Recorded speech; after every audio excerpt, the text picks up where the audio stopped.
Болниците редовно се полнат со пациенти кои како последица на загадувањето овој период имаат здравствени проблеми, а токму оние кои треба да ги лечат се дел од институциите кои придонесуваат за високата концентрација на ПМ честички во воздухот. Согорувањето на мазут и нафта најчесто се користи за загревање на јавните институции, а меѓу нив има и болници. Клиничката болница во Битола, Општата болница доктор Ферит Мурад во Гостивар, Општата болница со проширена дејност во Гевгелија, Психијатриската болница во Демир Хисар, Општата болница во Велес, се болниците кои годинава набавиле мазут и нафта според тендерите, објавени на сајтот за јавни набавки.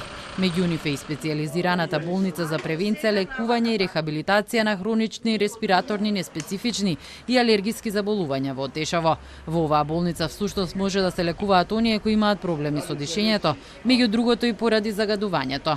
Министерот за здравство Арбен Таравари вчера најави дека владата го прифатила проектот со кој 10 болници ќе го заменат досегашното грејење со мазут и нафта.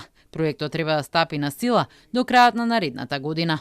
Ќе биде вклучено практично начини на грејење во кои што нема загадување на воздухот. Владата партиципира, меѓутоа имаме дел и донација од невладини организации. Јас се надевам дека овој проект ќе помогне доста. Знаете дека загадувањето на воздух посебно им наштетува на ранливите категории, како што се децата, бремените жени, повозрастните луѓе кои што имаат повеќе болести. Премиерот Христијан Мицкоски денеска најави дека владата е во потрага по партнери со кои врз основа на пазарни услови заеднички ќе вложат во систем на затоплување на домовите, базиран на согорување на природен газ, односно когенеративни централи. Смета дека на тој начин загадувањето ќе се намали барем за 60%, од причина што најмногу е предизвикано од начинот на кој се затоплуваат домовите, со дрва, паркет, стар мебел и слично. Но Мицкоски нагласува дека магија и чуда не постојат, тоа е бавен процес и ќе трае 3 до 4 години, од причина што досегашната власт според него не направила ништо на ова поле.